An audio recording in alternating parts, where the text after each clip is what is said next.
siin me nüüd oleme endiselt karantiinis. jah, ma pean ütlema, ma olen omajagu kade, kui ma vaatan su ägedat soengut, mis tundub olevat justkui värskelt lõigatud, sellepärast et mina näen välja nagu koopatroll.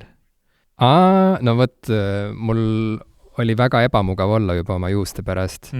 Mul on selline elu, et ma käin põhimõtteliselt ainult oma õe juures juukseid lõikamas. Ma olen elu jooksul, ma arvan, et 2 korda käinud nagu kuskil mujal juuksuris. Võib-olla 3 korda, aga pigem ma arvan, et 2 korda. Ja kuna mu õde on kaugel, me ei ole samas riigis, tema on Eestis ja ma olen Inglismaal, siis no ta ei saa Skype'i kaudu mul juukseid lõigata. Mitte, et me proovinud oleks, ma ei tea, mis arenguid vahepeal Skype'is ta saaks sind juhendada võib-olla. No jaa, aga see ei oleks päris see ikkagi, vaata, see on ikkagi, mul on vaja, et tema oma kätega teeks, looks seda ilu, mida ta iga kord loob, kui ta mu ette võtab, et ma alati tänan teda pärast juukselõikust, et ta tegi mu jälle ilusaks inimeseks. Aga kuna nüüd see on välistatud, siis ma tellisin endale koju juukselõikuri, õde soovitas häid brände ja siis jälle kadusin kuskile sinna võrdlusvideote ja review'de ussiauku, ja lõpuks valisin välja selle õige ja saime selle kätte ja siis ma istusin vannis, et mitte oma juukseid igale poole põrandale laiali ajada. Kükitasin seal vannis niimoodi ja siis mu kihlatu ja mu tütar kahekesi siis lõikasid juukseid mul. Ja esimene katse läks väga hästi. See näeb väga äge välja. See tundub ka nagu siuke väga tore koroona karantiini aegne peretegevus, kõik 3 vannis juukseid lõikamas. Ma arvan, et see on osa sellest uuest normaalsusest nüüd. Ma arvan, et selle pandeemia perioodi lõpuks on meist kõigist saanud kokad ja juuksurid. Olude sunnil. Mis juukselõikusmasina sa siis ostsid? Mulle tundub, et see on nüüd selline väga kõrge väärtusega soovitus siin inimestele, kes kõik praegu minu kombel koopatrollistuvad kodus. No mu õde soovitas mulle 2 brändi, ma pean vaatama. Üks oli Wahl, nagu 2VAHL Wahl. Sellega ta vist põhiliselt lõikas ka ise mu juukseid, kui ma käisin tema juures salongis. Ja teine oli, ma kohe vaatan, ja sellel Wahlil on ka nagu hästi palju erinevaid ja hästi paljudes erinevates nagu hinnaklassides neid lõikureid, et ma ostsin sükse mingisuguse, ma ei tea, 68 naelase või nii, mis tundus nagu siuke normaalne hind veel, aga kui tahad minna nagu tõsisema juuksurisalongi rada, siis sa saaksid osta ka mingi palju kallima muidugi. Oota, ma vaatan, et teine oli vist... Ehk oli Remington, ei olnud Remington. Moser. Moser, ma ei tea, Moser. Wahl ja Moser pidid olema head, ühesõnaga. Ja, Tallinna parim juuksur soovitab.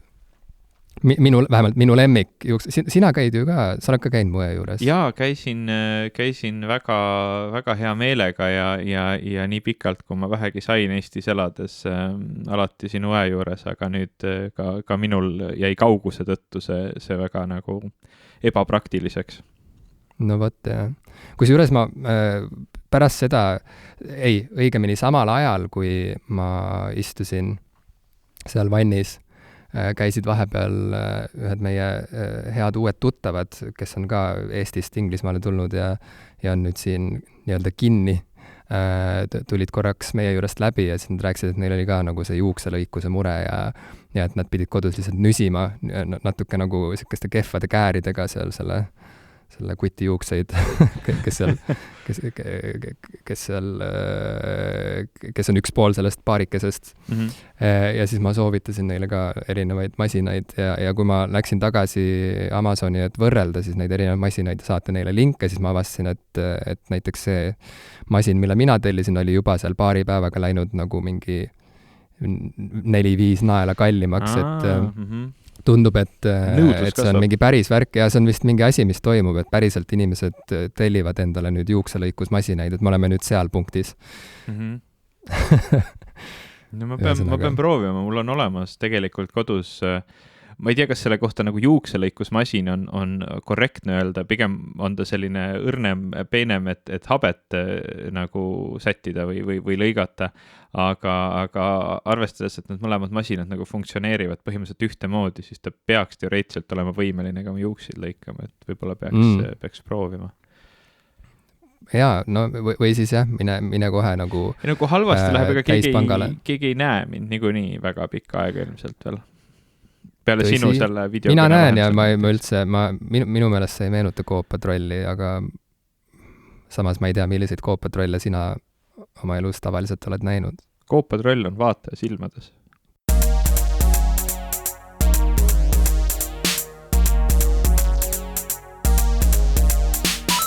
Tere, minu nimi on Ivo Krustok. Tere, mina olen Jim Ashilevi. Ja te kuulete saadet Coop-Patrollide juuksuri minutid. Minutid, tunnid, aastad, jah. Ega no kui on ikka tõsine Coop-Patroll nii karvane, siis see juukselõikus võib tegelikult ikka tunduda kui igavik, et ikka korralikult teha. Ja ei väga tõsi ja ma ütlengi, et siin masinad on erinevad, ega iga habemelõikur ei saa juustega hakkama ja näiteks mul on sellised väga krussis ja tugevad juuksed, et ma pidin ka seal vaatama ikkagi, et mis on piisavalt heade teradega, et ma saaksin, et see masin lihtsalt ei plahvataks. Kusjuures ma just praegu vaatasin nagu kiiresti internetist mõne Coop-Patrolli pilte ja avastasin, et nad ei ole karvast. Mina kujutasin ette põhimõtteliselt nagu siuke Chewbacca, on ju. Aga siin on hästi palju pilte Lord of the Ringsi filmi Coop-Patrollist, kes näeb üsna sile välja, nii et ma ei tea, siis minu ettekujutus Coop-Patrollist on ilmselt teistsugune. Võib-olla väär. See asi küll varises praegu natuke kokku. Okay. Aga ma ei tea, samas nagu fantaasia maailmas, seal on ju vabadus kõigil kuidagi mõelda ja kujutada ette nii, nagu nad ise tahavad. Samamoodi nagu vaata vampiiridest on ju väga erinevaid käsitlusi. On isegi selliseid vampiire mõningates lugudes, kes saavad käia ringi päikse käes ja nii edasi, et ma ei tea. Et see kõik on väga nagu, see on autoris endas kinni, nii et meie võime mõelda oma Coop-Patrollidest, kes on karantiinis ja on väga karvased nüüd.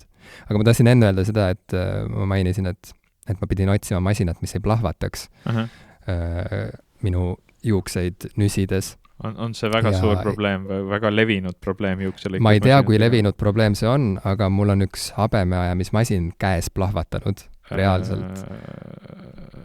Okei. Jaa. Kuidas? mis asi seal plahvatas? Mul oli üks hästi halb pardel. Okay. Selline vana ja väsinud pardel, mis oli ilmselt juba ammu kuidagi kahjustada saanud. Midagi oli, ma arvan, et see aku oli nagu saanud kahjustada. Ja Gea kogu aeg manitses mind, et palun nagu lihtsalt viskas ära ja osta endale uus, on ju, et aitab sellest, nagu ma ei taha kuulda, et sa sellest räägid, ma ei taha, et sa sellega enam nagu oma habeta ajaks, nagu lihtsalt hangi endale uus. Ja mul on hästi raske olnud üldiselt elus nagu vahetada välja vanu asju uute vastu, kui need ei ole nagu täiesti ribadeks kasutatud. Sest et ma kuidagi, ma ei tea, lihtsalt ma ei raatsi astuda seda sammu. Ja siis ma mõtlesingi, et ei, et ikka saab veel ju korra ajada ja kuni lõpuks saabus selline hommikupoolik, kus ma jälle võtsin selle pardli välja, hakkasin habet ajama ja siis käis siuke plaks nagu see kõva nagu plaksatus käis ja hele sähvatus käis silme eest läbi ja siis ma kuidagi instinktiivselt või kuidagi nagu refleksist lihtsalt viskasin selle pardli niimoodi toa nurka, nii et see läks natuke tükkideks ja siis mu peopesa oli tahmane. Ma ei mäleta, kas mu nagu põse peal oli ka natuke tahma, aga igal juhul see pardel see oli lihtsalt see ajamata tõsiselt plahvatas mu käes. Aga see on täiesti nagu kohutav. Mul kadus jälle igasugune tuhin kodus juukseid lõigata jah, okei. Mis bränd see oli lihtsalt tulevikuks?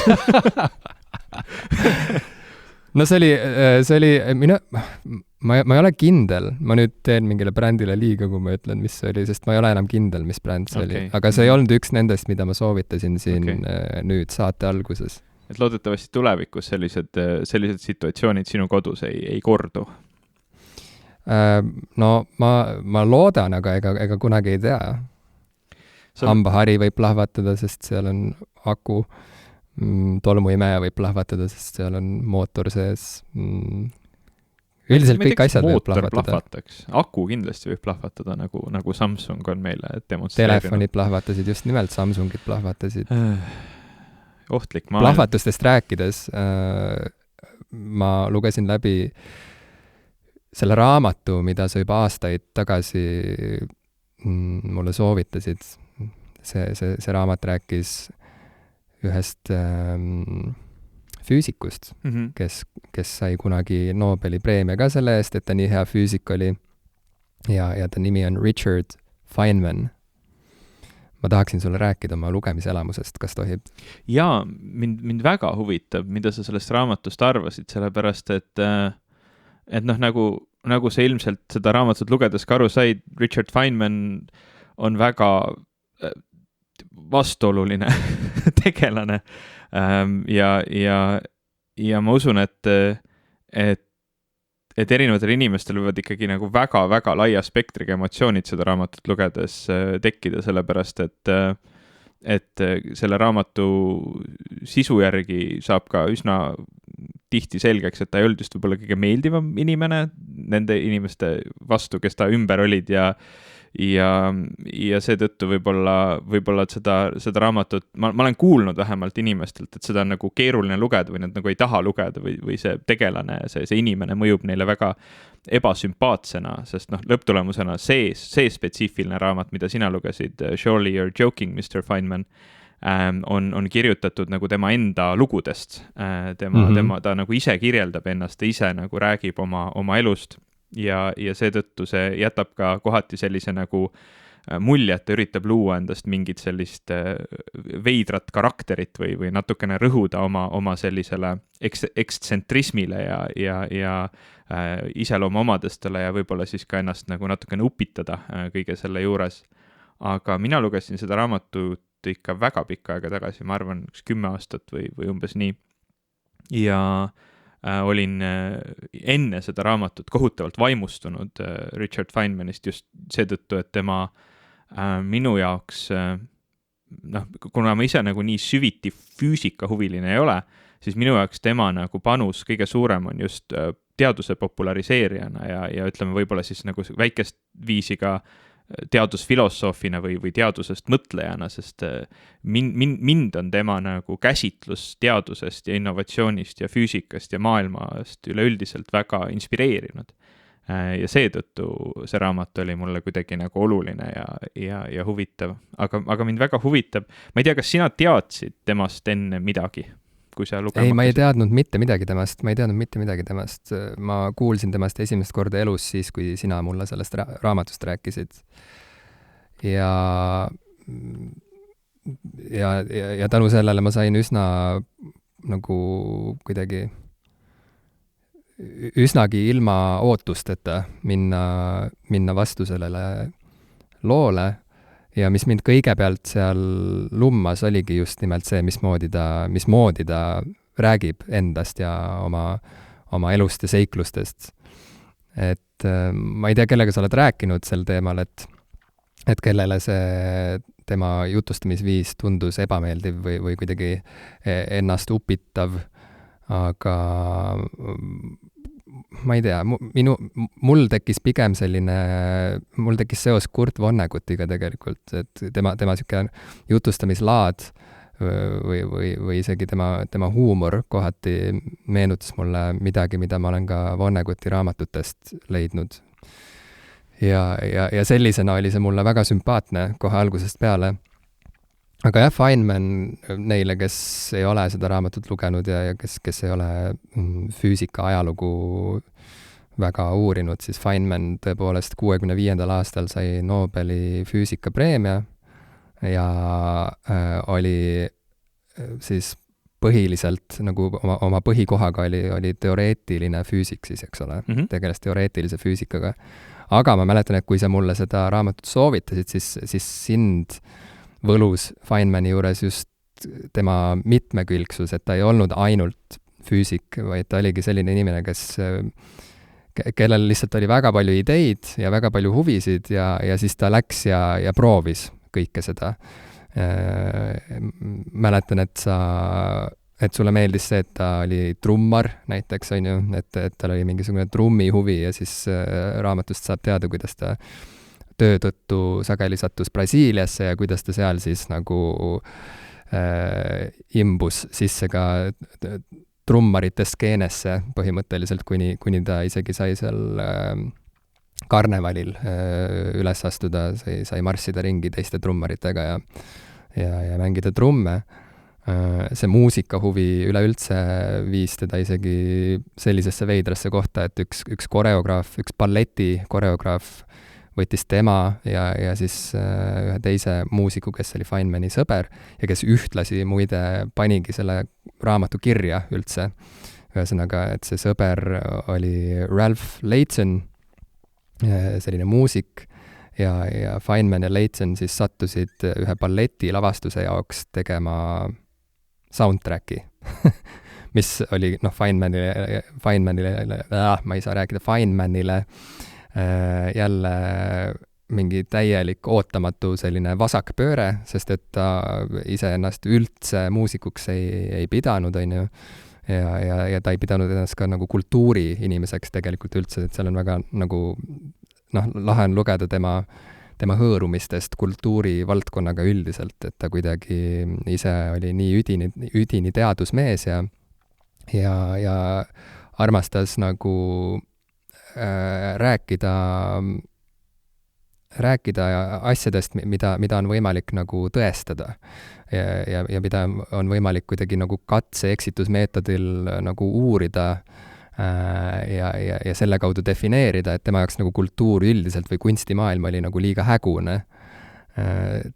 Mulle meeldis, kuidas ta seal mingis kohas kirjeldas oma agooniat, kui ta pidi mingisugusel kultuuridiskussioonil osalema või mingisugune, ma ei mäleta enam, mis see sisu seal täpselt oli, aga kokkuvõttes tal oli selline tunne, et nad oleksid just nagu vaadanud neid erinevaid tindipleki pilte, eks ole, mida me filmidest ja sarjadest tunneme, et mida alati psühholoogid kuskil nagu mingi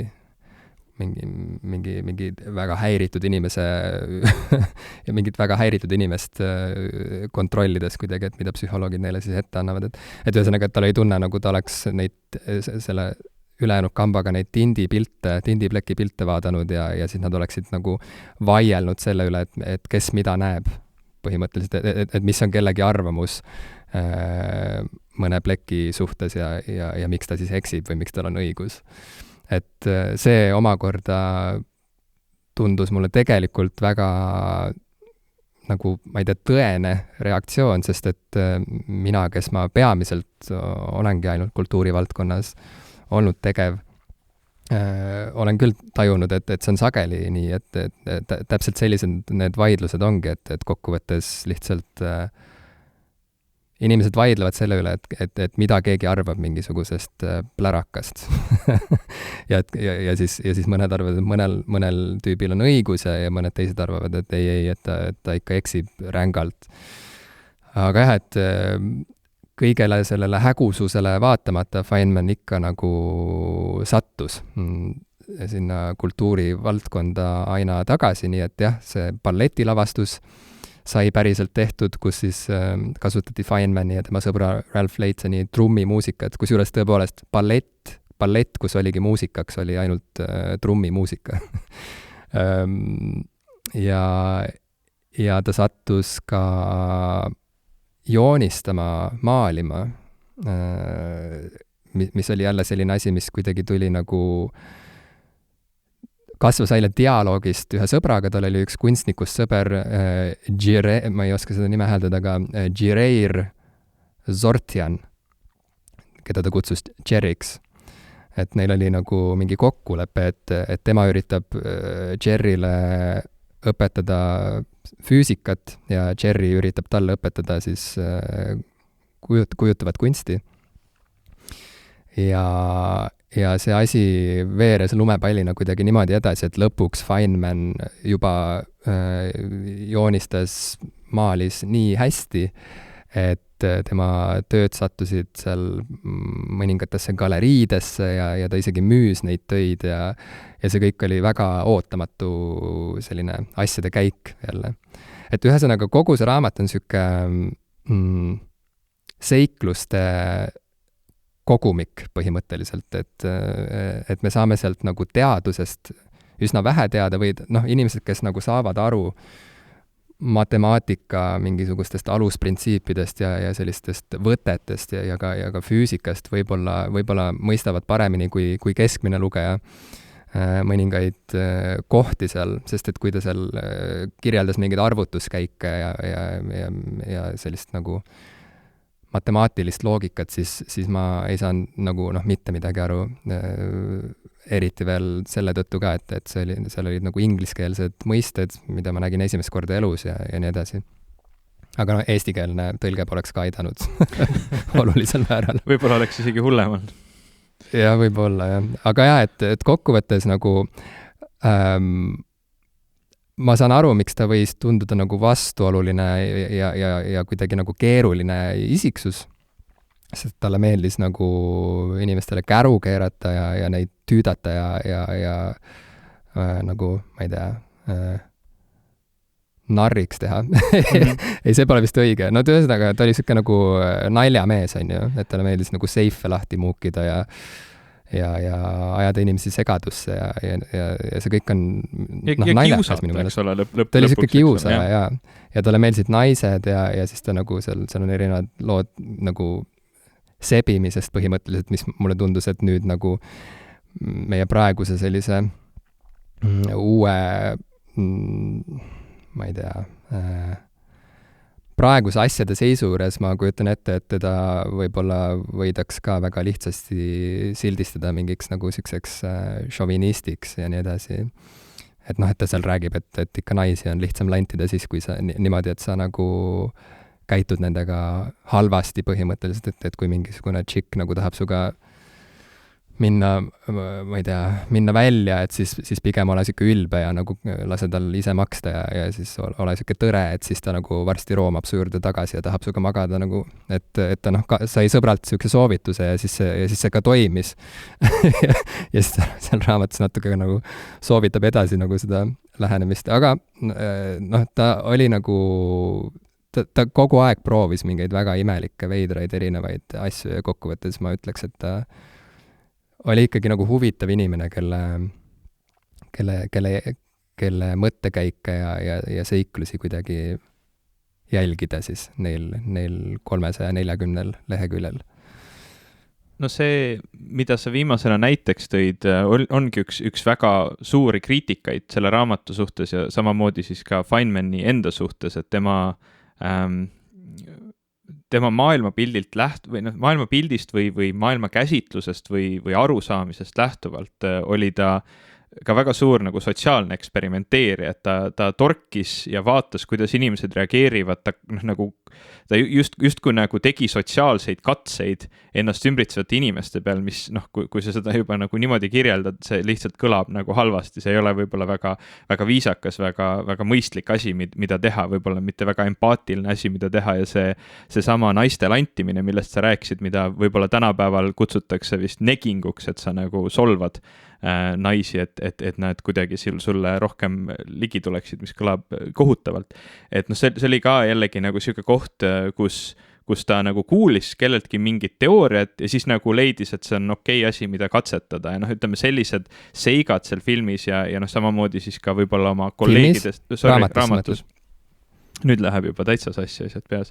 Et sellised seigad seal raamatus ja ka mõned kohad, kus ta nagu reaalselt nagu kiusab või torgib või norib või halvustab teisi ja ennast nagu seal kõrval nagu püüab näidata nagu hästi kavala ja targane, et selline kirjutamisstiil on see, mida väga paljud on või üldse nagu maailma käitlemise stiil on midagi, mida paljud on pidanud ebameeldivaks. Ja noh, ma saan ka sellest aru, kui ma olen hiljem lugenud ja see on raamat, mida ma polegi läbi lugenud millegipärast, noh ta ei olnud, jällegi probleem on selles, et ei olnud nii kaasahaarav kui see Surely You're Joking, Mr. Feynman, aga ma lugesin eluloo raamatut Richard Feynmani kohta, mis ei olnud tema enda nii-öelda siis ette loetud või tema enda kirjeldatud nimega Genius, The Life and Science of Richard Feynman, mille kirjutas James Gleick.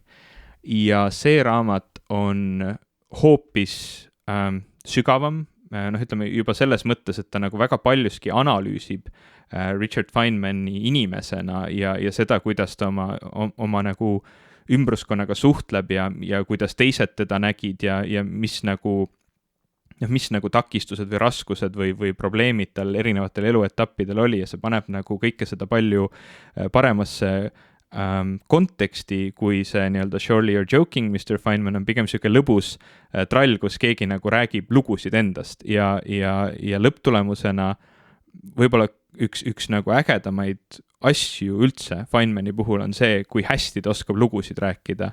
Ja see on see, mis on mind alati tema puhul väga inspireerinud, just nagu lugusid teadusest, panna sind nagu huvituma erinevatest füüsika ja üldse nagu maailma printsiipidest ja toimimistest ja panna sind huvituma üldse sellest, kuidas asjad toimivad, sest tema võib-olla nagu selline läbiv iseloomuomadus oligi see, et ta lihtsalt kohutavalt teda huvitas, kuidas maailm toimib ja sellepärast ta torkis kõike, sellepärast ta proovis kõike, ta püüdis kõigest ise aru saada, kui ta millestki aru ei saanud, siis ta õppis nii kaua, kuni noh, see on nii-öelda tänapäeval nimetatakse seda natuke nagu vist Feynmani tehnikaks, et kuidas õppida midagi selgeks.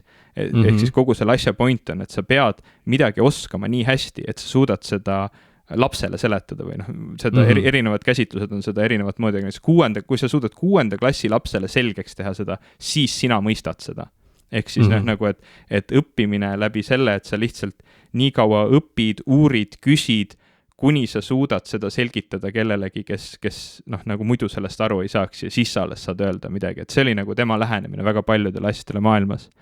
Mulle endale tuleb meelde üks lugu sellesama Jerryga, selle kunstnikuga, kus ta rääkis, et noh, neil oli hästi palju siukseid vaidlusi omavahel selle üle, et noh, et kuidas tuleks maailma näha, et kuidas on õigem või kuidas on üllam või parem maailma näha.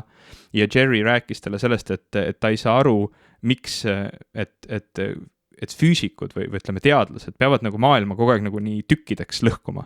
Et noh, et sa ei saa lihtsalt vaadata lille sellepärast, et see lill on ilus. Sa pead selle tükkideks lõhkuma. Et sa pead nagu teada saama, kuidas see toimib ja vaatama ja siis see lill kaotab kõik oma ilu ära ja Feynmani nagu vastus sellele oli, et tema tunneb, et seda ilusat lille oskavad kõik näha, oskavad teadlased näha, oskab iga inimene näha, aga seda ilu, mis sa näed siis, kui sa saad aru, kuidas see lill toimib, kuidas rakud töötavad, kuidas ta kasvab, kuidas ta areneb, kuidas ta muteerub, kuidas ta on välja kujunenud. Et see on nagu see ilu, mille nagu nägemiseks tuleb vaeva näha ja see on tema jaoks hoopis suurem ja olulisem ja tähtsam ilu. Ja vähemasti sama väärne ilu kui see, et sa lihtsalt näed seda esteetilist ilu lille puhul. Et noh, näiteks sellised lood või selline käsitlus, sellised narratiivid mind on alati väga tõmmanud nii teaduse poole, teaduse populariseerimise poole kui ka noh, ütleme siis tema poole. Jaa, see on väga sümpaatne tema suhtumise juures. Et ühesõnaga, tal on selliseid problemaatilisemaid külgi, aga ma ütleks, et laias laastus ta ei tundu nagu mingisugune jäle tegelane või kuidagi üleüldse mulle tundub, et ei maksa inimesi sildistada nii kiirelt ja nii kategooriliselt, sest et see lihtsalt ei ole võimalik, et me kõik saaksime olla nii kuidagi sellised ümarad ja pehmed ja korrektsed, et me nagu ühegi hea tava vastu ei eksiks. Et noh, Feynmani puhul ma ütleks, et jah, see, mis puudutab seda nagu naiste sebimist, et see oli jälle tema üks selline sotsiaalne eksperiment ja nagu sa ise ka ütlesid, et jah, et ta võttis mingi idee endale pähe ja siis ta läks nii süvitsi, kui vähegi sai.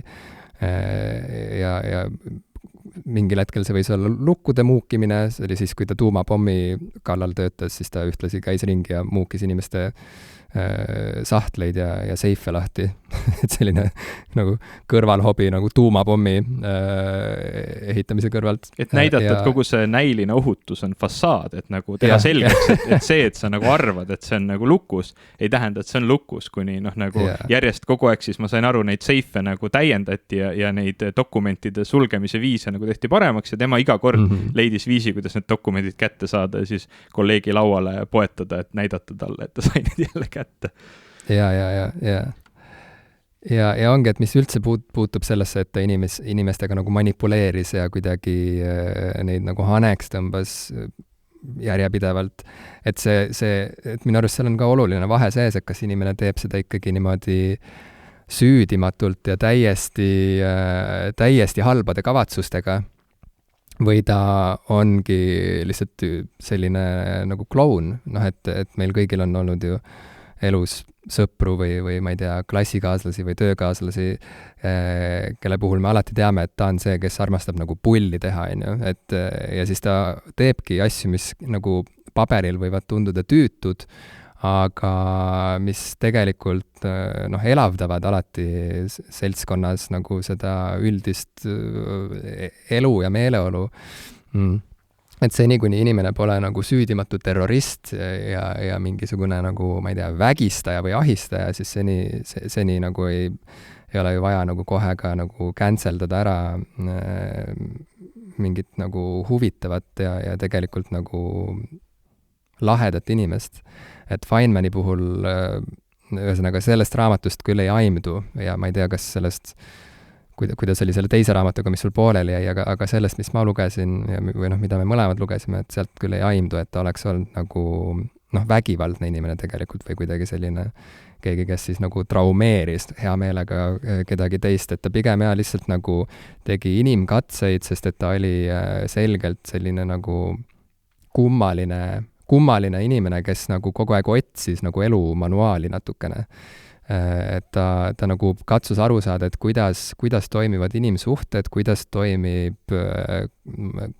ehitada aatompomme, kuidas mängida trumme, kuidas joonistada ja kui ta selle idee endale pähe võttis, siis ta lihtsalt nagu proovis, kuni see hakkas andma mingisuguseid tulemusi ja siis ta tegi sellest mingid järeldused enda jaoks ja siis liikus edasi mingisuguse järgmise kinnisidee juurde, mille kallal siis nagu, ma ei tea, aastaid pusida.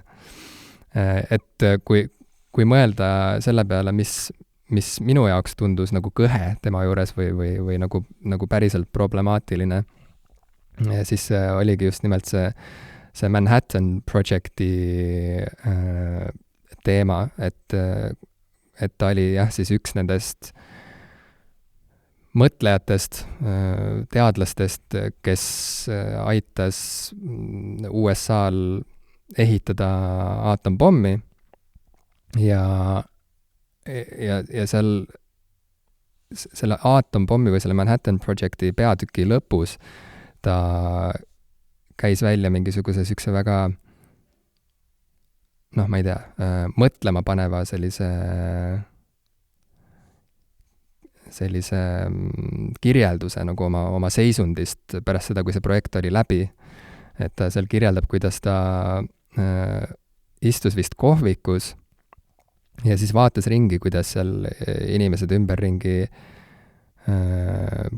kõndisid tänaval siia-sinna ja kuidas seal mingid tee-ehitajad seal parandasid teed ja siis ehitajad seal ehitasid mingit nagu hoonet seal läheduses ja ühesõnaga, et kõik nagu tegid midagi ja siis Feynmanil tekkis selline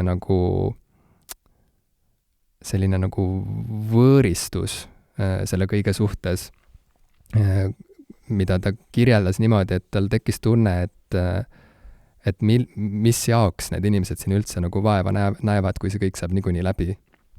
Või et kuidagi tegelikult sellel ringi siblimisel ja askeldamisel ei ole ju mõtet. Et ühesõnaga temasse oli nagu ladestunud mingisugune väga suur selline nagu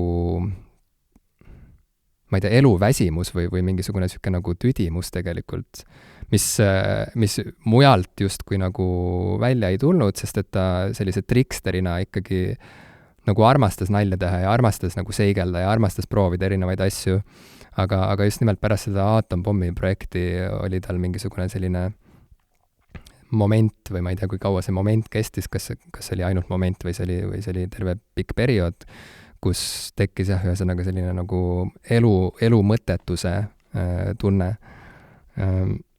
Ja selline kummaline koht oli seal raamatus, kus ta ütles, et selle pommi väljatöötamise perioodil ta rääkis kuulsa matemaatiku John von Neumanniga, kellega ta käis pühapäeviti jalutamas. Ja siis Neumann kuidagi tutvustas talle sellist lähenemist, et inimene ei pea tundma vastutust selle maailma eest, milles ta elab. See oli väga huvitav mõte. Sest et kui sa nüüd paigutad selle lähenemise sinna konteksti, et samal ajal käis nagu aatompommi väljatöötamine ja siis kaks sellist geniaalset mõtlejat käivad pühapäeviti jalutamas ja arutavad, et tegelikult ei peagi ju tundma, et sul on mingisugune vastutus maailma ees. Et siis see on see koht, kus mul nagu lähevad häirekellad tööle. Noh, ma ei tea, et ühesõnaga Feynmanile see mõttekäik meeldis. Et see oli talle nagu sümpaatne ja ta isegi seal Surely You're Joking, Mr. Feynman raamatus ütleb ise, et it's made me a very happy man ever since. et pärast seda, kui ta seda Neumanni sotsiaalse vastutustundetuse pärast seda, kui ta seda teemat oli Neumanniga arutanud, pärast seda ta oli nagu palju õnnelikum inimene.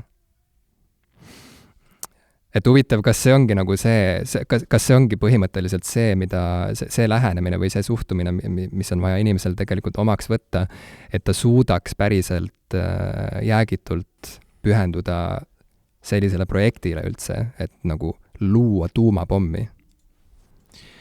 No, ütleme niimoodi, et see Surely You're Joking, Mr. Feynman ei ole ilmselt kõige parem nagu raamat selle teema, ütleme, sellest teemast aru saamiseks.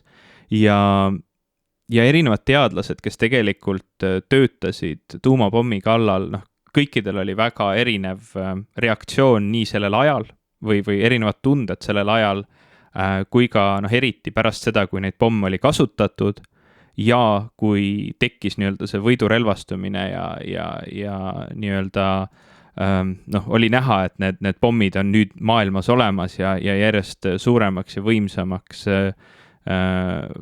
kõik läheb.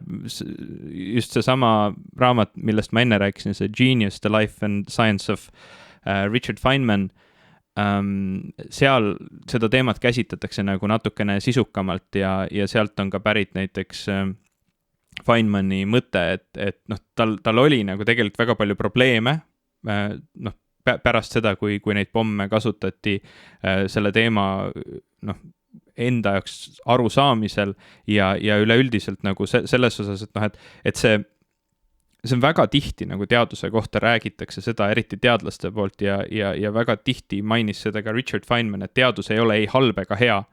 Et me saame lihtsalt maailma kohta asju teada. Me saame neid teadmisi kasutada, aga need teadmised ei tule juhendmaterjaliga. Et need on lõpuks nagu valikud, mida me saame teha, kuidas kasutada neid teadmisi, mis meil on. Ja ta oli väga frustreerunud kogu selle protsessi üle, vähemalt nii ma sain aru, talt on üks kuulus tsitaat, et me teadlased oleme nutikad, liiga nutikad, et kas te ei ole veel ikka nagu rahul sellega, mis on saavutatud, et kas 4 ruutmiili suuruse hävitamisvõimega pomm ei ole veel piisav. Inimesed ikka mõtlevad, et ütelge meile lihtsalt, kui suurt pommi te siis tahate. Et ta ilmselgelt oli nagu väga frustreerunud kogu selle protsessi osas ja üldse kogu see Manhattani projekti aeg tema elus oli ka, ütleme, samal ajal tema naine oli seal Los Alamose labori või Los Alamose nii-öelda siis selle projekti ala lähistel haiglas tuberkuloosiga ja lõpuks ka suri, ütleme samal perioodil, kui... Ja ta käis vahepeal töölt ära, käis vaatamas, kuidas naine suri ja siis läks tööle tagasi. Ja otsustas mitte rääkida sellest väga ja alles kuid hiljem nuttis esimest korda. Et selles suhtes on üldse väga keeruline ette kujutada nagu kogu seda elu seal, sest seda on nagu tunda olnud kogu selle projekti peale, et see oli nagu selline, see üleüldine tunnetus kogu sellel ajal, kuna oli sõda ja Hitler oli ääretult suur oht nendele väärtustele, mida Ameerika ja ütleme siis see nii-öelda lääne pool maailmast hindas, et siis see nagu tunnetus oli, et me peame seda tegema justkui, sest muidu oleme meie kaitsetud selle vastu, kui meile, kui teised on esimesed, kes selle pommini jõuavad, et nagu meil on vaja see ära teha, meil on vaja aru saada sellest ja meil on vaja leida need lahendused. Aga väga paljud teadlased, kes seal nii-öelda selle pommi väljatöötamisega tegelesid, hiljem, oli väga palju erinevaid emotsioone ja mõtlen, isiklikult ei suudaks tegelikult ette kujutada seda nii-öelda, kuidas siis nagu lõpuks nende teadmiste, tunnete, emotsioonidega hakkama saada, mis võivad tekkida sellises olukorras. Ma olen käinud New Mexico muuseumis. Los Alamos siis asub New Mexico osariigis ja ma olen käinud, seal on üks tuba seal muuseumis, kus on üleni valge tuba ja kõik seinad on täis kirjutatud siis erinevate nende teadlaste tsitaate selle Manhattani projekti kohta, et see on nagu selline üsna kummastav kogemus. See muuseum asub Santa Fe's. Ma olen korra käinud Santa Fe's ja ma olen isegi kunagi mõelnud selle peale, et minna Los Alamosse tööle või Los Alamosse nagu uurimustööd tegema, sellepärast, et seal on täna väga tugev teaduspark ja kuna minu enda uurimustöö oli seotud mikrovetikatega, siis seal on ka mikrovetikatele spetsialiseeruv osa väga tugev. Mul on üks tuttav seal teeb tööd. Aga võib-olla kunagi sa ikkagi leiad oma tee sinna ka. Ei tea. See oli veel siis, kui oli Obama Ameerika president ja tundus nagu kuidagi lõbusam sinna mitte. Kommenteerimata tänast poliitilist õhkkonda. Ma olen nagu kuidagi loobunud sellest, et president kuidagi midagi olulisel määral muudab. Ma olen kuidagi jõudnud sinna punkti, kus nagu Obama oli oluliselt nagu sümpaatsem inimene, keda lihtsalt nagu vaadata ja kuulata, puht isikliku, ma ei tea, maitse-eelistuse järgi. Aga ma ei ole nagu tegelikult enam väga veendunud, et mõni president oleks kuidagi erakordselt hea ja mõnus, eriti mis puudutab nagu Ameerika Ühendriikide taolist riiki, et kogu aeg on nii palju probleeme, nii palju vastuolusid, nii palju ebaõiglust, et ma väga enam, nagu mul nagu põlesid need, või kuidagi korgid lõid läbi nagu juba mõnda aega tagasi selle koha pealt ja ma enam nagu ei tunne, et see oleks nagu õige asi, mida teha, et näiteks jätta ära mingisugune samm oma karjääris või oma õpingute teekonnal, sellepärast, et kuskil on mingisugune nagu vastik president näiteks. Või kuidagi, et saad aru, et mulle tundub, et need nagu, et alati saab olla palju hullem, isegi kui me vaatame nagu lähiajalugu, et siis ma saan väga hästi aru, miks oleks olnud nagu arukas mitte minna Hitleri Saksamaale tegema tööd. jah, tegema mingit tööd või et miks oleks olnud halb mõte minna sel ajal sinna nagu õppima midagi, aga noh, pärast seda aega ei ole minu arust nagu lääne maailmas midagi nii ekstreemset tegelikult ju nagu olnud, et see ekstreemsus on pigem olnud sellisel nagu psühholoogilisel ja ma ei tea, emotsionaalsel tasandil, et lihtsalt mingisugune nagu ebameeldivuse atmosfäär on olnud see, mis on nagu kuidagi peamiselt vaevanud inimesi ja mis ei ole ka üldse nagu pisike vaev, sest et inimese vaimne tervis, kui see murdub, siis inimene ei ole enam terve ka füüsiliselt tegelikult või ta ei saa enam nagu elada head ja rahulikku elu. Aga jaa, ühesõnaga, et see pikk jutt oli mõeldud selleks, et julgustada sind, et ära jää ootama paremat presidenti, et Santa Fe ootab sind ikkagi. Santa Fe nägi välja tõesti nagu maapealne paradiis, mulle väga meeldis seal olla, aga Ameerika poolt ja vastu räägib väga palju erinevaid asju. Absoluutselt. Nii et ma ei tea, lisaks räägib väga palju ka selle vastu, et ma olen teadusest väga kaua eemal olnud tänaseks juba. Ja ilmselt ma ei läheks tagasi tegelema mikrovetikatega. Aga jah, minu jaoks nagu Richard Feynmani puhul, jah, sa alguses kirjeldasid seda õigesti, et lihtsalt tema nagu mitmekülgsus või tema nagu selline teadmiste ja kõiksugu teadmiste vastu olev janu on kindlasti olnud kõige inspireerivam ja põhjus, miks ma selle raamatu kätte võtsin, miks ma olen vaadanud väga palju intervjuusid temaga, kuulanud tema loenguid ja uurinud tema kohta, on tõesti jah selles, et lihtsalt see nagu huvi selle vastu, kuidas maailm töötab, on ääretult nakkav, vähemalt tema puhul, ta oskab seda kuidagi nii hästi teistele üle kanda, et tõesti ta on teinud väga palju asju juba puhtalt nagu teaduse mõttes, tema panus on väga suur läbi selle, kuidas ta teoreetilist füüsikat nagu suutis edasi kanda rakendustesse, kuidas ta aitas erinevaid matemaatilisi lahendusi välja töötada, tema panus füüsikasse läbi Feynmani diagrammide, tema panus Manhattani projekti, tema panus, ta mingi hetk töötas vist kuskil firmas, et kroomida plastdetaile, mida ei osatud tol ajal teha ja siis aitas välja töötada mingeid viise selleks. Ta oli väga oluline osa, kui toimus Ameerika kosmosesüstikuga Challenger suur õnnetus, kus see lendas õhku 1986. aastal, siis tema oli selles komisjonis, mis seda õnnetust uuris, üks väga oluline osa ja aitas välja mõelda, et mis siis juhtus ja tegelikult veel oli väga-väga kriitiline NASA suhtes, et nad püüdsid mingeid osasid nagu sellest katastroofist nagu maha mängida või ära peita või natukene nagu kõrvale pühkida, et see ei olnud ikkagi, see oli ikka sihuke asi, mida ei oleks saanud ette teada, et ta oli nagu selles suhtes väga oluline osa, kõige rohkem hinnatakse teda ilmselt tema väga-väga-väga heade füüsika loengute pärast, mis on olemas nii raamatu kujul, et neid saab lugeda, need on ka internetis täna olemas, need on Caltechis vist 60-ndatel, äkki oli 63 või 64, kui ta, või ütleme selle 60-ndate keskel või alguse poole, ta pidas terve hulga loenguid baaskursusena, et kuidas üldse füüsikat mõista ja aru saada, ja kuna füüsika ei ole viimase 70-80 aastaga nagu nii kohutavalt palju oma baaspõhimõtetelt muutunud, siis need loengud on täna ka veel täiesti head asjad, kust õppida nagu sellist klassikalist füüsikat.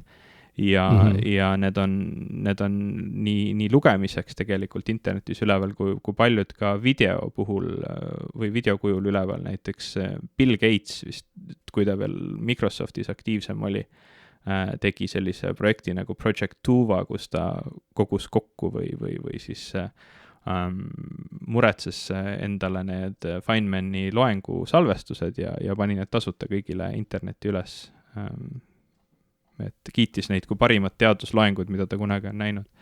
Kas sul õnnestuks need lingid leida uuesti üles? Ja ma saan need kõik kenasti sinna saatemärkmetesse panna.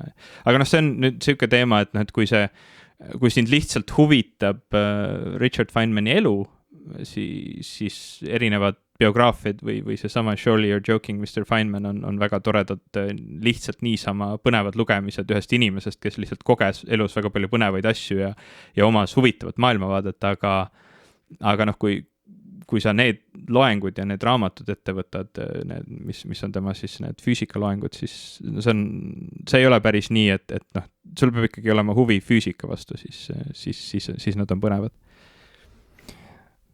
Minu jaoks minu kõige olulisem selline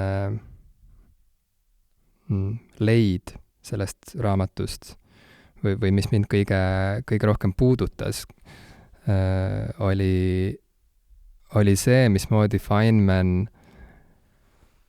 julgustas teisigi olema põhimõttekindel ja järjekindel.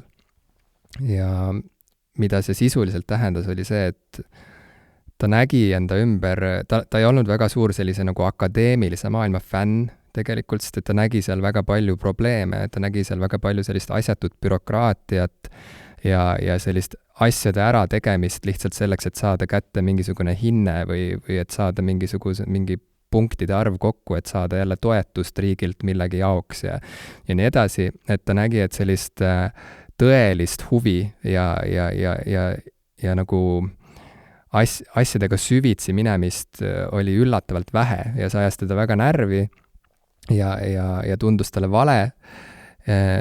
Ja siin tulebki mängu see tema enda selline nagu mitmekülgsus, et ta ise ei tulnud selle pealegi, et kuidagi liigitada ennast ainult mingisuguse ühe tiitli abil või mingi ühe kategooria abil, et ma olen füüsik ja ma tegelen ainult füüsikaga näiteks või et minu füüsika huvi puudutab ainult seda ja seda teemat ja ma jään nende juurde ja ma nagu mujale üldse ei vaata, et ta vastupidi hoidis kogu aeg väga laia pilku ükskõik mis teemadele ja talle tundus, et see ju ongi see põnev viis, kuidas asju teha, et miks jääda kinni nii-öelda nagu oma liistude juurde, kui on ju võimalik veel minna nii palju kaugemale ja avastada asju, milles esialgu sa oled täielik amatöör, täielik võhik ja täiesti koba, aga miks mitte teha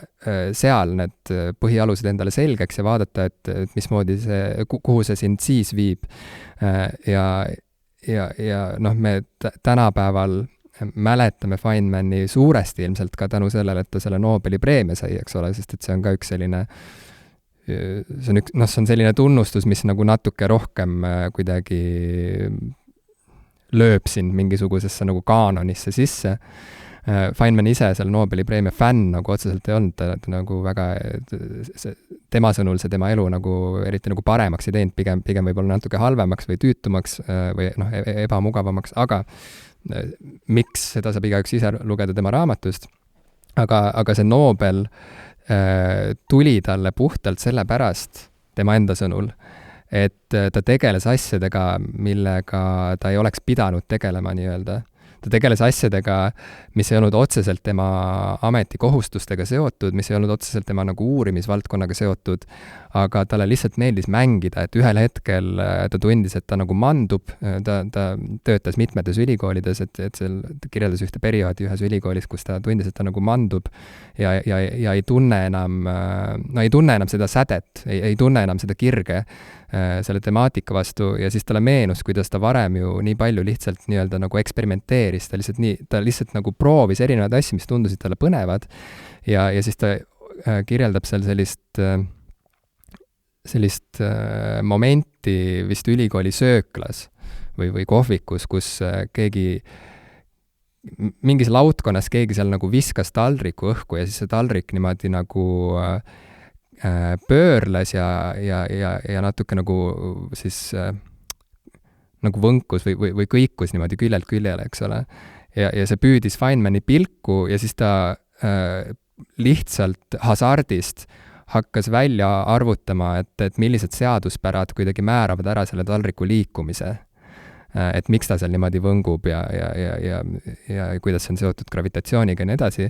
Ja see oli puhtalt eneselõbustamiseks. See ei olnud üldse seotud tema nagu mingite kohustustega. Ja see, mida ta seal hakkas arvutama, viis välja lõpuks selle käsitluseni, mille eest ta sai Nobeli preemia. Ehk siis tema sõnum inimestele oligi see, et ärge kunagi väsige mängimast, et ärge kunagi väsige nagu katsetamast, nagu siira huvi ja nagu vaimustusega asjadele peale minemast, sest et kui see säde kaob ära, siis tegelikult kaob ära ka mõte, nagu, sest see, millega sa tegeled, peab sulle meeldima ja peab sulle nagu andma midagi enamat kui seda, et sa saad kuskile mingisuguse linnukese nagu ära teha, et täitsin ära selle ülesande täna. Ja see on miski, mida ikka kindlasti võtta endaga ellu kaasa ka, sest et mul on üsna palju ikka nagu sellist nagu vaevlamist ju ka enda selliste nagu erialade tasakaalus hoidmise pärast, et ma ikka ja jälle pean mõtlema selle kõige peale, kui keegi küsib, et milliseid tiitleid minu tutvustamiseks peab kasutama, et kas ma olen siis kirjanik, kas ma olen näitleja, kas ma olen lavastaja, kas ma olen raadiosaatejuht, kas ma olen telesaatejuht, kas ma olen podcaster, kas ma olen mänguarendaja nüüd,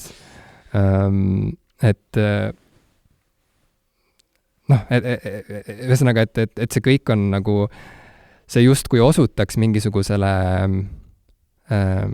vajadusele kuidagi liigitada end ära nagu hästi selgelt ja selgepiiriliselt, et inimesed saaksid aru, et kellega nad siis räägivad praegu, mis mätta otsast see inimene praegu oma mõtteid avaldab, eks ole, et meil oleks nagu, et me saaksime aru nagu, et mis siin, millest siin nüüd, kes see siin räägib praegu et oleks taustsüsteem. Ja miks me teda kuulama peaksime, jaa, just nimelt. Aga Feynman nagu lihtsalt nagu töötas vastu sellisele lihtsale kategoriseerimisele puhtalt oma igapäevase tegevusega ja see oli mulle nagu mõnus meeldetuletus, vajalik meeldetuletus, et ei peagi jääma kinni kuskile ja et mängurõõm on ütleme nagu sükse nagu hea tööhoo alus. See on heade avastuste alus, see on suurte avastuste eelduseks ja see on elurõõmu üks põhiosa tegelikult.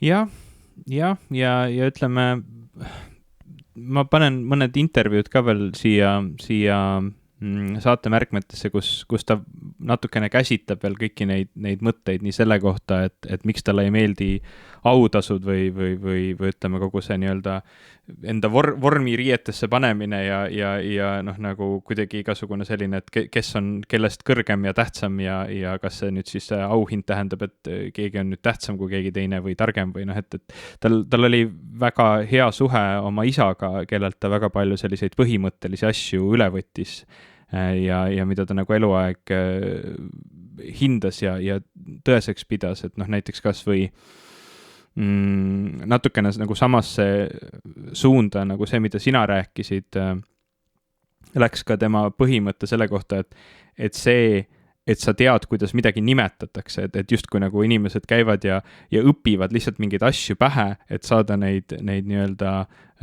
märgikesi, et nüüd ma tean midagi, eks ole, et see, et sa tead millegi nime, ei tähenda, et sa tead selle kohta üldse midagi, et noh, et põhimõtteliselt ta räägib. Et seal oli palju erinevaid nagu füüsika teemasid, mille puhul ta kuidagi nägi üsna kiirelt ära, et tudengid sageli ei saanud nagu, tegelikult ei mõistnud absoluutselt seda, mida nad õppisid, aga nad olid lihtsalt pähe õppinud mingid konkreetse sõnastuse, mingid konkreetsed definitsioonid ja kui seal juba tuua sisse mingisugune muutus, mingi lisaelement või natuke neid tegureid nagu muuta, et siis nad sattusid täiesti segadusse, sest nad tegelikult ei olnud nagu endale seda teemat selgeks teinud, nad olid lihtsalt midagi pähe õppinud, et saada hea hinne. Ja see oli midagi, mida ta ka väidetavalt oma isalt õppis, et ta isa oli näidanud talle lindu, öelnud, et inglise keeles on selle linnul see nimi ja saksa keeles see nimi ja nii edasi, et sa võid teada selle linnu nime igas maailma keeles, aga ometi sa ei tea selle linnu kohta mitte midagi. Ja see oli see, mida tema nagu kogu aeg rõhutas, et parem on saada millestki aru, kui teada, kuidas seda nimetada või noh, lihtsalt, et teadmine pole lihtsalt see, et sa oled midagi nagu pähe õppinud, vaid teadmine on ikkagi see, et sa oled millestki aru saanud ja oskad seda ka teistele lihtsal kujul selgitada. Me oleme päris pikalt sellest raamatust rääkinud, aga võib-olla lõpu anekdoodina, kuna seal raamatus saab nalja päris palju, oli väga sümpaatne mulle ka Feynmani selline ma ei tea, staatuse põlgus.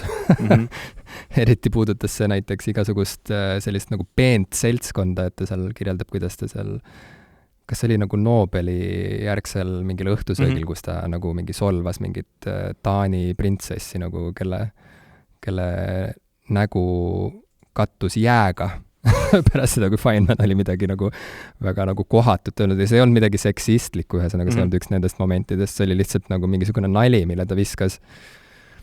Ja siis see printsess nagu ei suutnud kaasa tulla sellise nagu niisama toreda jutuga, vaid ikka tahtis nagu koketeerida edasi ja siis ta tohutult solvus ja Feynmanil oli nagu hull stress enne tseremooniale minekut, et ta oli kuulnud, et seal Nobeli laureaadid peavad taganema selge ees, kui nad on kuninga juures ära käinud, et nad peavad nagu selge ees minema trepist üles tagasi siis tuldud teed mööda.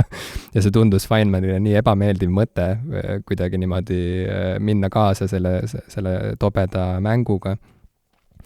Et siis ta nagu harjutas natuke aega tagurpidi trepist üles hüppamist, et ta mõtles, et ta läheb ja nagu natuke nagu lõhub seda tseremooniat sellega, et ta lihtsalt hüppab trepist üles siis nagu, kui ta peab taganema niimoodi.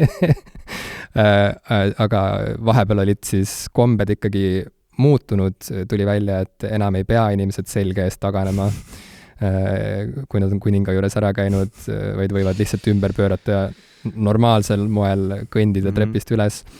Ja pärast seda auhinnatseremooniat andsid tudengid Feynmanile konnaordu preemia, mis siis, nagu ma aru saan, ongi miski, mida Nobeli laureaadid saavad tudengitelt juba aastakümneid.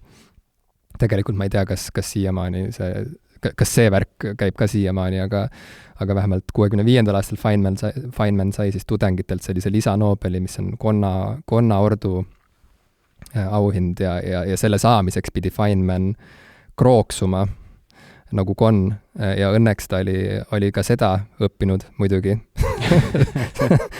Et kuidas teha usutavat konna krooksumist, nii et ta sai nagu kohe sai krooksuda nagu konn ja sai ka hüpata, sest et ta oli harjutanud trepist selge ees üles hüppamist. Nii et võite ette kujutada sellist auväärt nobelisti krooksumas ja hüppamas nagu konn ja ta ise tundis, et see oli üks tema nagu kõrghetki kogu selle Nobeli tralli juures, kui ta sai lihtsalt mängida konna tudengitele. Kas ma saan õigesti aru, et sa oled omale koju Alexa ostnud? Alexa kolis sisse, jah. Nii et me elame nüüd siin... Oota, aga me ei tohi vist öelda Alexa, sest kui keegi kuulab seda kuskil valju hääldi peale, tal on kodus mingisugune seade, mis sellele reageerib, siis see jääb teda lolliks või? Tohime me öelda seda või? See sõltub sellest, et kas me oleme rohkem sellised nagu kiuslikud naljamehed nagu Feynman ja South Park näiteks. Või South Parki loojad Trey Parker ja Matt Stone. Või me oleme arvestavad inimesed? Ma tahan alati olla arvestav inimene. Ütleme siis, kasutame mingit teist sõna, näiteks Toomas. Aleksei. Yeah. See võib ka muidugi trigerdada, ma ei tea, kui detailne see kuulmine nendel seadmetel on. Ei, ma arvan, et Aleksei ei trigerda Alexat. Okay. aga nüüd ma ütlesin jälle selle nime, mida ei tohi öelda. Ühesõnaga, jaa, ta kolis sisse ja ta on nüüd 4. pereliige ja see on ju ammu tuttav teema inimestele, kes jälgivad tehnikauudiseid ja kellele meeldivad nutividinad. Aga mina jõudsin selle rongi peale alles nüüd ja ma pean ütlema, et see on kõik üllatavalt mõnus. Aleksei töötab, ta saab aru minust.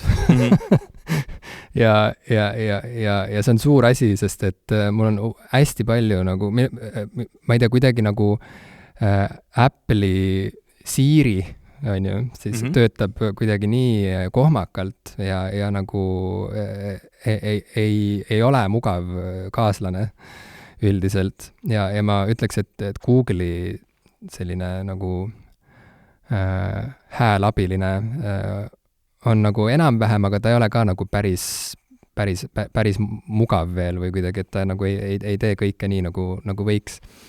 Aga nüüd see uus tegelane, kellega mina nüüd olen tutvunud, on küll täiesti toonud mind tegelikult, mul on selline tunne, et ta on nüüd toonud mind 21. sajandisse. Aga räägi mulle,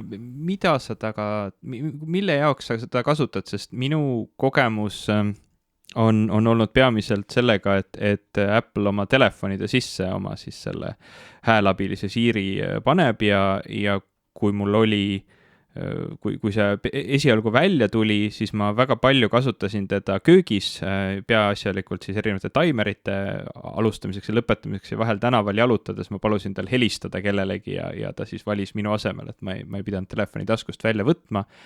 Ja kui ma vahepeal kasutasin Samsungi telefoni, kus ei olnud normaalselt hästi töötavat häälabilist, siis ma tundsin nagu sellest puudust ja nüüd ma jällegi siis iPhone'i peal nagu kasutan seda, aga muuks ma ei oska teda nagu kasutada. Ma tõesti reaalselt ainult panen taga taimereid tööle ja vahel palun tal kellelegi helistada. Aga ma saan aru, et sa vist oled midagi nagu kasulikumat välja mõelnud. Ei, ma kasutan teda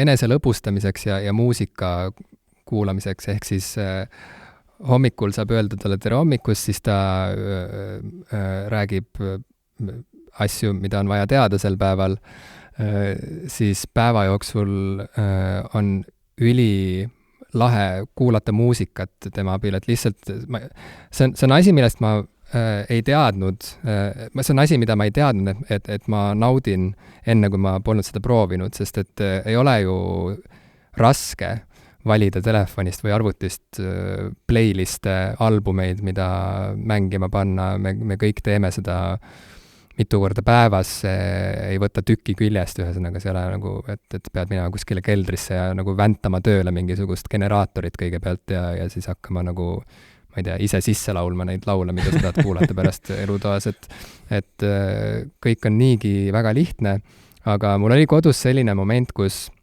mul hakkas peavalu tulema ja ma olin päevast väsinud, ma ei saanud silmi väga lahti hoida enam ja siis ma lamasin diivanil silmad kinni, hoidsin niimoodi kätt näo peal ja siis mõtlesin, et tegelikult klassikaline muusika praegu rahustaks mind. Ja siis ma lihtsalt ütlesin, et Aleksei, mängi mulle palun klassikalist muusikat ja siis hakkas niimoodi tulema nagu mõnusalt, niimoodi vaikselt hakkas tulema, tuba täitus klassikalise muusikaga, rahustava klassikalise muusikaga. Ja siis ma ütlesin, et palun pane natuke valjemaks ja siis ta tegi seda. Ja siis sel hetkel ma sain aru, et nüüd mul on veel üks põhjus vähem, et kogu aeg telefoni kätte võtta. Ja see on nii tore ja eriti see on eriti kuidagi selgeks on saanud see mugavus nüüd neil nädalatel, neil kuudel, kus niikuinii soovitatakse meil eriti mitte katsuda erinevaid asju, kus peal võivad olla erinevad pisikud ja viirused. Et kui ma nüüd olen pidanud, ma ei tea, ringi käima, ka jalutamas käima ja nii edasi, ja ma olen katsunud erinevaid mingeid ukselinke ja muid ma ei tea, pindu, mis võivad olla ohtlikud, et siis ma olen nüüd aru saanud, et ma tegelikult enam ei pea nii väga oma telefoni katsumagi. Et ma olen jõudnud siis sellisesse punkti, ühesõnaga telefonis ma ikka kasutan oma Sirit, on ju, aga ka see on nagu olnud selline nagu muutus minu sellises nagu, ma ei tea, minu igapäeva liigutustes siis, et ma panen ainult kõrvaklapid kõrva ja siis palun telefonil mängida midagi, mida ma tahan kuulata, näiteks mõnda podcasti, kui ma tahan nagu minna mingi lause juurde tagasi, ma ei tea, täpselt ei kuulnud või ei saanud mõttekäigust aru, siis ma palun nagu minna mingi konkreetne hulk sekundeid tagasi sellel ajajoonel, siis ma ütlen näiteks, et palun mine, ma ei tea, 23 sekundit tagasi ja siis ta teeb seda. Varem ma oleks pidanud pöidlaga libistama seal, on ju, seda ajamarkerit tagasi nii palju kui vaja ja nii edasi, nüüd ma ei tee seda enam lihtsalt. Ja samamoodi siis kodus erinevaid playliste ja ma ei tea, artiste valides on kuidagi üllatavalt meeldiv nagu teha seda asja nii, et kui see mõte on sulle pähe jõudnud, siis sa lihtsalt ütled selle välja, ütled oma soovi välja ja siis see juhtub. Et ma ei oska seda nagu, seda tunnetust edasi anda sõnades, aga see lihtsalt on nagu, see tundub nagu nii palju ägedam ja loomulikum tegelikult kui see, et sa nagu pärast selle mõtte pähe saabumist pead minema, võtma oma telefoni kätte, avama seal selle äpi, scrollima seal näpuga, sa juba oled nagu pilguga, sul on pilk maas ja sa nagu tegeled mingisuguse sellise interface'iga või mingi menüüga, mida sa tegelikult ei pea üldse nagu enam näppima otseselt. Et see on nii palju sujuvam, on see, kui tuleb mõte ja sa lihtsalt ütled oma soovi välja. Mm-hmm. Ja siis saab öelda, et ma ei tea, räägi mulle nali, siis ta räägib sulle nalju. saab soovida head ööd, siis ta ütleb midagi erinevat igal õhtul ja see kõlab nagu jaburalt või kuidagi nagu ei kõla nagu mingi meeletu suur funktsionaalsus, mis nüüd nagu, ma ei tea, nagu muudab su elu, on ju. Ja ma tean, et inimesed on kasutanud neid, on pannud oma hääleassistendid tööle ka nagu muudes kohtades, väljaspool mingeid muusika voogedastusplatvorme, et need assistendid saavad seal aidata, ma ei tea, kütet juurde või maha keerata kodus või siis aitavad seal lukustada sul mingisuguseid uksi ja nii edasi, et jah, seda kõike saab ka teha, saad panna oma toast tuld põlema selle abilise abile ja nii edasi, ma ei ole seda viitsinud nagu, seda pole nagu vaja olnud, aga juba puhtalt selle põhjal, mida ma olen proovinud, on see kõik ikka nagu üllatavalt mõnus ja nagu õige.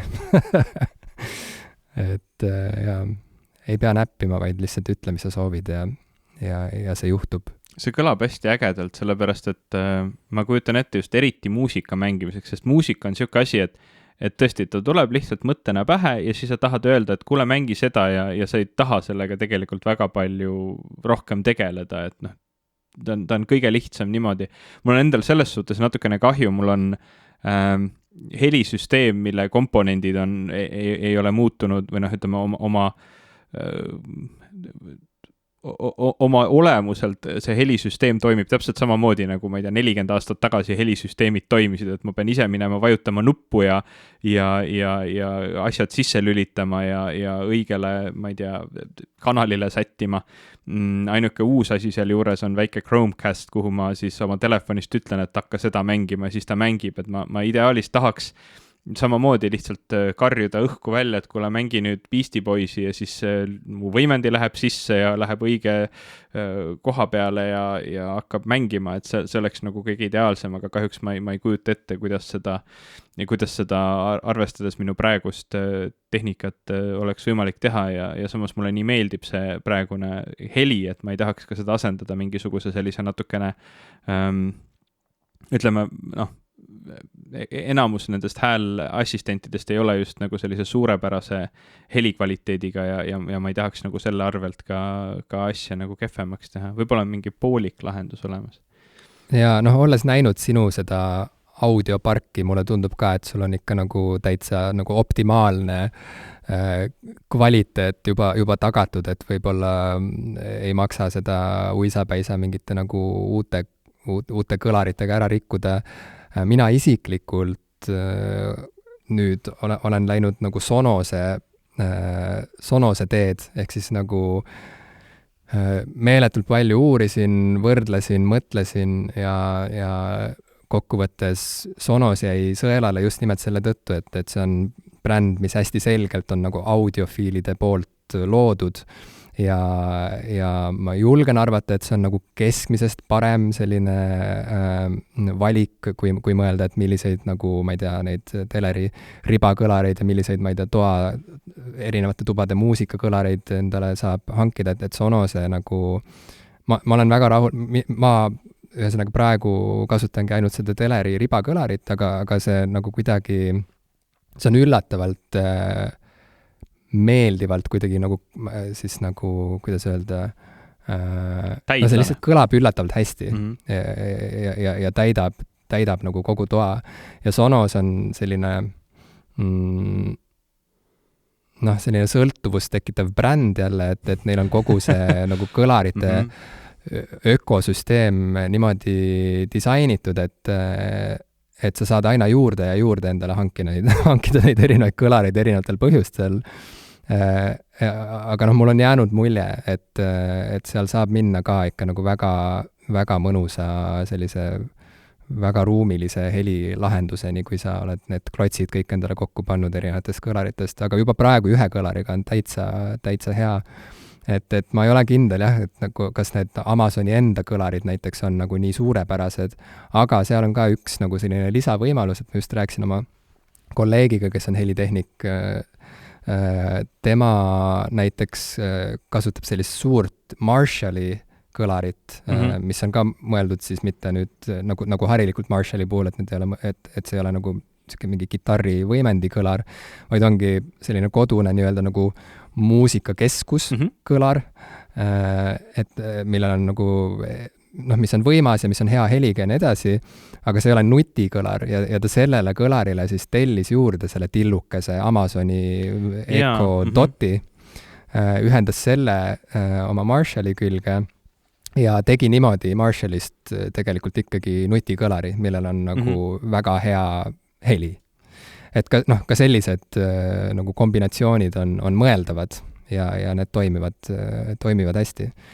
Jah, minu jaoks see oleks üks päris hea variant, et lihtsalt selle asemel, et mul oleks seal Chromecast, oleks Echo Dot ja siis, kui ma oma võimendi sisse lülitan, siis ma saan taga rääkida ja paluda tal asju mängida. Muidugi ma peaks natukene uurima seda, et kui hea kvaliteediga tegelikult see Echo Dot suudab seda heli välja anda, sellepärast et vähemasti Chromecast ei ole nagu suurepärane, aga tal on seadeid, millega teda on võimalik nagu natukene paremaks teha ja lõpptulemusel on ta parem kui tavaline Bluetoothi vastuvõtja selle heli maha mängimisel, aga ma ei tea, kuidas see Echo Dot töötab. Aga ma arvan, et nagu laiemas laastus üldse need häälabilised on üks siuke huvitav teema, sest ma kuidagi tahaks elada maailmas, kus see kogu asi on juba täiesti välja arenenud. Ma tahaksin elada majas, kus mul on valgustid, mida saab häälkäsklusega, ma ei tea, muuta või tööle ja kustu panna ja värvi muutma panna. Ma tahaksin paluda, et ta, ma ei tea, paneks mu teleka tööle ja lülitaks switchi sisendile ja võimaldaks mul kohe maha istuda ja mängima hakata ja nii edasi, et tegelikult neid kasutusvõimalusi on hästi palju, lihtsalt see kõik on kohutavalt kallis ja vajab täna jube palju tegemist, et see kõik tööle panna, aga ma nagu kujutan ette küll seda, kuidas see võiks tegelikult olla väga mugav ja mõnus ja võtta meid tõesti välja nendest nutitelefonidest. Mul on endal isegi üks siuke nagu huvitav kogemus, kus mul see oli umbes sellel ajal, kui Windows 10 oli esimest korda välja tulnud ja Microsoft katsetas oma enda siis sellise digitaalse assistendi Cortanaga. Seda võib vist öelda, sest keegi ei kasuta seda. Aga ma olen üritanud seda kasutada nüüd oma Windowsiga arvutis, aga ma ei ole mitte väga edukalt. Nii et Cortana nagu ei ole väga usin. Ma ei tea, ta töötas nagu päris hästi, aga tol ajal paremini kui Apple'i konkureeriv toode, aga jah, jällegi mul ei olnud taga nagu väga midagi tarka teha, küll aga mul oli üks öö, kus ma tundsin ennast kuidagi väga üksi ja mul ei olnud nagu, ma olingi üksi kodus ja ei olnud kellegagi rääkida, oli see kuidagi vaimselt kehv olla ja ei olnud lihtne magama jääda, siis ma kasutasin Cortanat, et mängida temaga mängu, et ta küsis mult mingit filmitrivia küsimusi. Ja see oli tegelikult mõnus, see oli kuidagi nagu rahustav, ma olin suhtluses kellegagi ja see oli nagu, see isegi aitas üllataval kombel. See tõesti on üllatavalt meeldiv ja kuidagi üllatavalt loomulik, sest et ma tõesti arvasin, et see on nagu veidram, kui seda proovida. Aga ma saan aru, mida sa räägid. Ma olen üles kasvanud vaadates filme, kus inimestel on kodus mingisugused sõbralikud androidid, kes aitavad neil teha erinevaid, ma ei tea, koduseid toimetusi ja kellega koos on tore ka minna seiklema, on ju. Ja loomulikult me ei ole jõudnud sinna maale, kus androidid olekski sellised, nagu nad on, ma ei tea, Blade Runneri filmides või kas või seal Spielbergi filmis AI, aga mingi väga meeldiv selline lävepakk on nagu ületatud. Et juba on jõutud nagu sellise kasutusmugavuseni, kus ongi jah nii, et kui sa mängid mingit sellist nagu kuldvillakut oma selle häälassistendiga, siis see on nagu tore ajaviide näiteks või kui ta räägib sulle nagu, puistab sulle mingisuguse väikse fakti, et muide täna 50 aastat tagasi toimus Apollo 13 õnnetus, on ju, ja siis nagu räägib natuke sellest, et kuidas seal meeskonnal läks ja nii, et see on lihtsalt nii äge, sest et see kuidagi, see suhtlus tundub loomulik.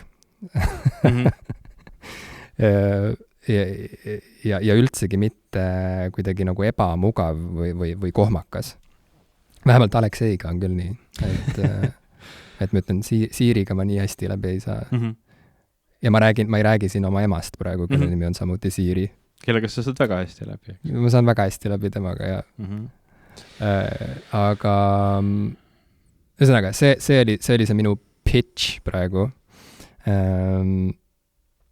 Võime edasi liikuda. aga see, et need asjad on Sonose kõlaritesse sisse ehitatud, on minu meelest veel kõige ägedam asi, sest sul on õigus, Sonose kõlarid on suurepärased. Kõik kodud, kus neid on kasutatud, kus ma olen olnud ja neid katsetanud ja kuulanud ja uurinud, on täiesti, see on nagu see on see, mida tihti nagu Apple'i toodete kohta öeldes, nad tunduvad nagu maagilised, et Sonos, eriti siis, kui ta välja tuli, tänapäeval on igasuguseid tehnoloogiaid nagu juurde tulnud, aga eriti siis, kui nad välja tulid, see tundus täiesti uskumatu, et sa saad liikuda ühest toast teise, sul on igas toas mingid kõlarid, sa saad neid täiesti vabalt ümber seadistada, sa võid panna nii, et kogu majas mängib täpselt samal muusika või siis selles toas mängib teine muusika ja selles need kaks kõlarit on nüüd stereopaar ja see on täiesti oli tol hetkel nagu uskumatu ja ka see helikvaliteet tegelikult on täiesti suurepärane, et kui mul ei oleks seda helisüsteemi, mis mul täna on, mis mind teatud mõttes võib-olla isegi piirab, hoiab mind tagasi kuskil 80ndate helitehnoloogia maailmas, siis ma tegelikult täiesti mõtleksin selle peale, et oma kodu helisüsteem üles ehitada Sonose peale ja tegelikult võimaldaks siis kuulata palju rohkemates tubades hea kvaliteediga muusikat. Jaa, ma saan sellest dilemmast nii hästi aru. Ma vaatasin ühe audiofiili sellist YouTube'i videot, kes rääkis sarnast juttu, et tema ikka kasutab sellist lahendust, mis peab nagu ajahambale vastu ka ja mis kuidagi ei sõltu sellest, et millised äpid töötavad ja millised ei tööta ja mis millega ühildub ja nii edasi, et on lihtsalt selline nagu baaskomplekt koos, mis ei lakka töötamast, kui mingisugune äpitootja läheb pankrotti, on ju. Et ma saan sellest väga hästi aru ja see on mõistlik lähenemine. samas see Sonose lähenemine on lihtsalt nagu nii põnev ja nii tänapäevane ja kui nagu lasta lahti sellest muretsemisest, et aga mis siis, kui nagu 10 aasta pärast näiteks mul see äpp enam ei tööta, millega ma siin neid lugusid üksteise juurde ritta panen, et mis siis saab, et kui sellele mitte mõelda ja lihtsalt nagu nautida seda kasutusmugavust ja loota, et kõik toimib ka homme, siis on nagu väga kihvt, aga loomulikult nagu hakata nagu lihtsalt Alexei kasutamise nimel nagu kogu helisüsteemi välja vahetama, et see tundub, ma arvan, et ma ka ei teeks seda, see tunduks nagu jabur.